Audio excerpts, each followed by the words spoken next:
Ladies and gentlemen, I welcome all to my channel. In the series of videos, we are seeing various important aspects which we have to see in selling or purchasing the property. The do's and don'ts in purchasing and selling the properties were discussed in various videos. I have already posted 4 videos in which we have already covered 4 important aspects. In this video, we are going to cover the 5th important aspect which we have to bear in mind and which we have to look into in purchasing or selling the property. The 5th important aspect is that the history of the property and its verification.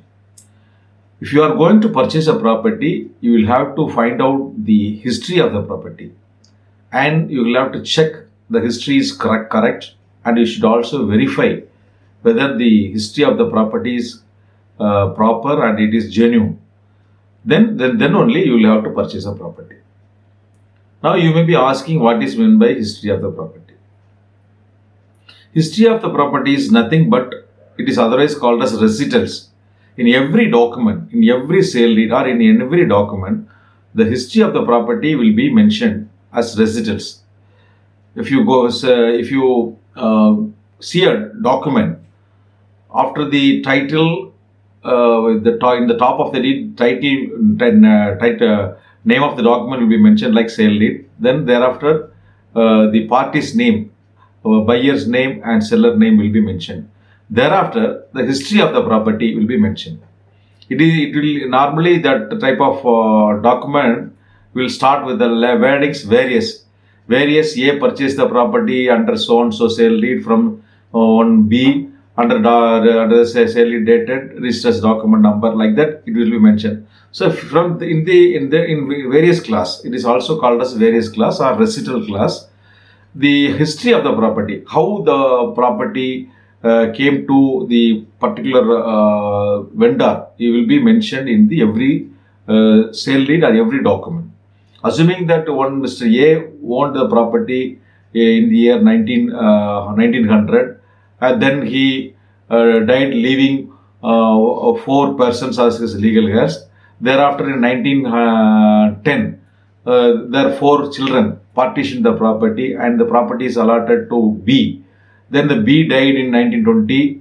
Then thereafter his 2 children partitioned the property, out of which one property is this particular property is allotted to one of the son, say C. Thereafter the C sold the property in 1940 to one person D. Then the 1940, like that the history will go. So whenever we see the sale deed or any title document, the history of the property, how originally this property, who owned this property originally, thereafter how it was transferred to subsequent person, under what document it was transferred, how it was transferred, like that everything will be mentioned in the history of the property. The property may transfer from one person to another person by way of sale deed or by way of inheritance. Supposing if a person dies, then his legal heirs will inherit the property. Then thereafter they may allot the property under by way of partition. So like that, how the property came to the present owner will be mentioned clearly in his sale deed. So that type of history is very important. So we should see whether when we are going to purchase the property, when we go through their sale deed or the original document belong to the owner, we should see whether the history of the property is properly mentioned. Now you may be asking, why such history is necessary? Sir, I am paying the price, I am purchasing the property, he is the owner, I have the document to show that he is the owner. Now why should we bother about the history? Like that you may be asking me a question. The thing is that the person who is cheating the people or who is committing fraud, or in such type of documents, you may not find out any history. Assuming for a moment, for the sake of argument, supposing a temple land is occupied by a tenant and he wanted to sell it to another person, what he will do now? He will just simply create one document, settlement deed. He will simply say in the settlement deed, saying that I have this property belongs to my ancestors, so I am settling the property to my son. Like that, they will create a one settlement deed. Then the son will try to, through her son, he will try to sell the property. If you see the document, there won't be any history, because it is very clear. He has the land is not belong to him, the property is not belong to him. We simply created a settlement deed for the sake of cheating the other people. So like that, if not only the temple land, for supposing the property belongs to the Porambok land, or suppose it is a lake land or a government land, that this person got in possession of the property and created a document, all the persons who creates forged document will do this practice. If you take the all the forged document, you may find that there won't be any history. They simply say, this is my ancestral property, I am settling it. Like that, the document will be there. So whenever there is the history is not there in the document, then we will have to presume that it should be a government land, or it should be a temple land, or it should be a Waqf land, or it should be some Porambok land or lake land. Like that, they would have acquired the land illegally and they have created a document. That is why the history is absent in that document. Like that, we can come to a conclusion. So my simple advice is that when you are going to purchase a property, just see the document, whether the history of the property is mentioned or not. If the history is not mentioned for a particular, at least for a considerable period, then it is not advisable to go and purchase a property, because it could be it could not be his own land. It would be an illegal land or illegal occupation. It would have been government land, or it would be temple land, or it would be even private land. It would have been acquired by him illegally by through illegal means. Supposing a person owned the property and he gave the property to a tenant, and he went abroad and his whereabouts is not known. The tenant may himself create a document saying that it is my ancestral property, and he will create a settlement deed to his son or daughter. Then thereafter he will offer the property for settlement deed to private persons for sale. Then when we purchase the property, after a particular period of time, then you will find out the problem. So when the history of the document is, history of the property is very, very, very important, and we will have to look into. So if the history is mentioned, then we can go ahead for our next step. If the history of the property is not mentioned, at least for a considerable period, you may be asking how long, what should be the lengthy period you will have to suggest. So if the history is mentioned for 200 years, it is well and good. I will suggest like that only. So if it is the history of the property is mentioned for 200 years, very, very good. If it is at least mentioned for 100 years, it is also good. At least somebody is at least for 40 to 50 years history is there, then it is worth to go for. You can go for, or you can purchase the property. If the document does not say for at least the history for about 50 years, it is not advisable to take that property. So now the first element is you have to see that whether the history of the document is mentioned or not. Second step is that you will have to verify the history. Mere mentioning the history is not sufficient.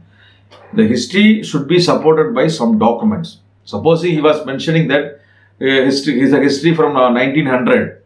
1900 it was acquired by one particular by a particular sale date, then it was transferred 1910, then 1920, like that. If a transfer took place, you should see the owner should produce all the subsequent documents or subsequent transfer documents in support of his title ownership.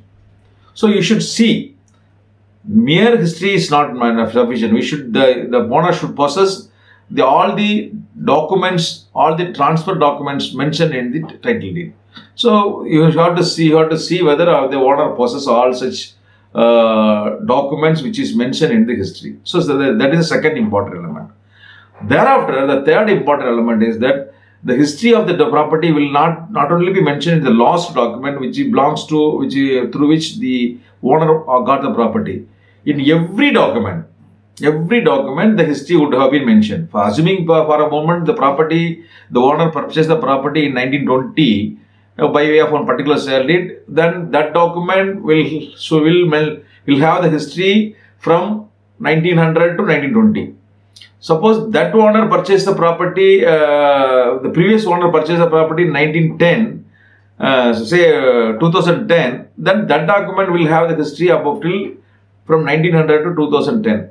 Suppose the previous document was there in 2000 year, then that document will have the history from 1900 to 2000. So, not only the history of the document is relevant, it should be supported by document. In addition to that, you should also go through the history mentioned in each and every previous deeds. In each and every document, the history would have been mentioned. Now we will have to compare the history mentioned in the last deed with the previous deeds. So the history mentioned in the previous document and the history mentioned in the each and every document should be the same. Suppose there are one stand in one document and there are some other stand in other document. In that case also we should check up the title thoroughly. If there is a different stand in different documents, then there is a possibility of litigation and there is a possibility of rival claim. So when you are tracing the history, we will have to see three things. Number one, whether the history is mentioned or not.